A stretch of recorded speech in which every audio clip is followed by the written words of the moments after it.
There is a crisis here. Millions of people have fled Venezuela as the country crumbles. El sueldo mensual no nos alcanza para una caja de cornflakes. Many of them are coming over this border into Colombia. Que haya hambre. En Venezuela está en crisis, no hay nada. Here in this border town of Cúcuta, you see people with suitcases full of all their belongings. They don't know where they're going, they just know they need to get out of their country. Todas las tiendas están cerradas, todas las tiendas porque ya quebraron los negocios, las carnicerías, los supermercados. If you need proof of how bad it is in Venezuela right now, look at this purse. This purse is made entirely of the bills of the Venezuelan currency, the bolívares. Inflation is so high that this money is now completely worthless. And so my friend Jorge over here has gathered a ton of this stuff and turned it into commodities, into purses, into sculptures. It is worse than it sounds, and it sounds pretty bad. The country's inflation rate will rise to 1,000,000%. Esto lo que yo tengo aquí, el que estuviera esto en Venezuela tenía plata, era millonario. More than 1 million Venezuelans have moved into Colombia in recent years. And in an era of record-setting migration, when borders seem to be getting thicker, harder to cross, Colombia is doing something that you don't see very often.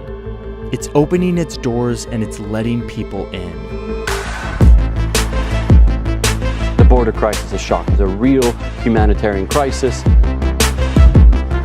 The economic crisis there is about to get even worse. Is there a point at which Colombia and other countries in Latin America step in and say enough is enough now?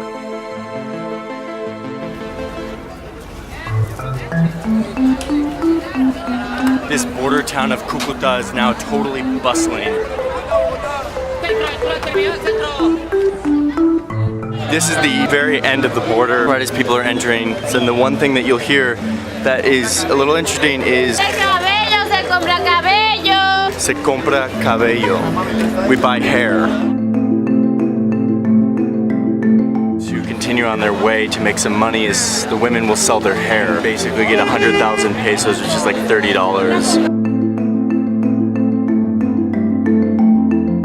I'm eating a Venezuelan style hot dog. And the guys are reflecting on how much this hot dog would cost if they were trying to buy it in Venezuela with the current economic situation.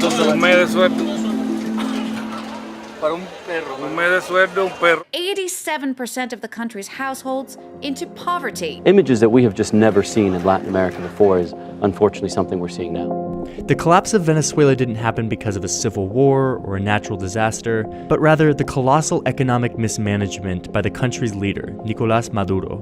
In just a few years, Maduro grabbed control of most of the government and then drove the country into an economic disaster worse than the Great Depression and the fall of the Soviet Union.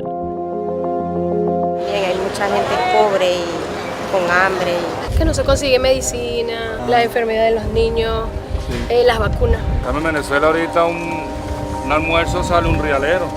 Of the 2 million people who have left Venezuela in the midst of this crisis, about 1 million have come to Colombia, easily more than any other country. The response by most countries in the region has been to put up new measures to stop migrants from flooding into their country, but not Colombia. Here, the border stays relatively easy to cross. And even though Colombia already has millions of its own people in need of humanitarian assistance, the Colombian people and politicians continue to let these migrants in. So I have decided that we're not going to close the border. We have to give them support. Now we're in the refugee camp, is what they're calling it, and here the government provides all sorts of services to these people. Hay odontología, hay asistencia legal, asesoría psicológica. Haircuts and manicures. Today in the camp they're playing music, some Colombian, some Venezuelan, and everyone, locals, migrants, starts singing and clapping along.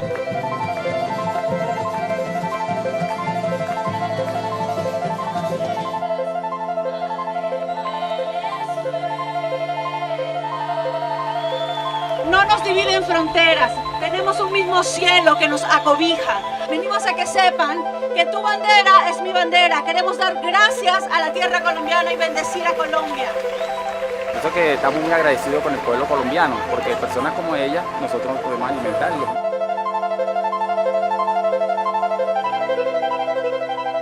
The Colombian government has given most of these migrants status, allowing them to live in the country, get health care, work, and study for 2 years. But it's not just the Colombian government opening its doors.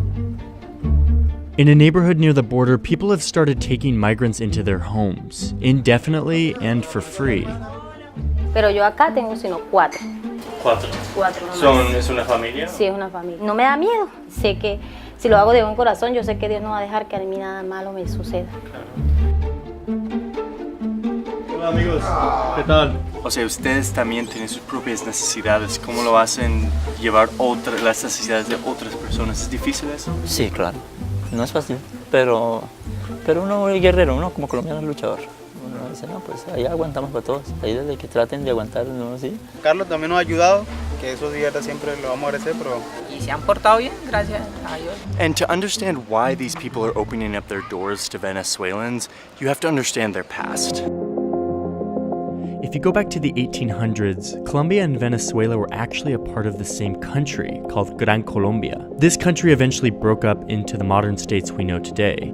Decades later, in the 80s and 90s, Colombia was experiencing some of the worst violence in its decades-long war with the rebel group called the FARC. This war displaced more than 7 million people, more than any other modern war. Hundreds of thousands of those people fled to Venezuela, where the economy was thriving, and the Venezuelans took them in. Yo fui a Venezuela, yo fui al oriente de Venezuela, estuve 2 años allá. ¿Y los venezolanos? Me atendieron muy bien, la gente allá es muy acogedora. So in a sense, this is the Colombians' way of paying back the Venezuelans for the hospitality they were given. Here at the border, you go down the street a little bit and you see this sign that says, "Welcome to Colombia." Above it, it says, "Colombia and Venezuela united forever." In spite of these two countries being different, having very different governments, there is this common identity among the people.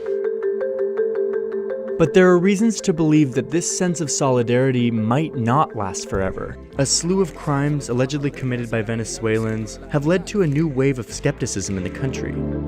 Earlier this year, the police chief in this border town told people that they shouldn't rent their properties to Venezuelans after a migrant was arrested for a homicide. Bueno, como antes que tú llegabas y pase, le servían a uno al 100%. Ahorita hay esa desconfianza porque hay venezolanos que de verdad, lastimosamente, hemos hecho lo malo.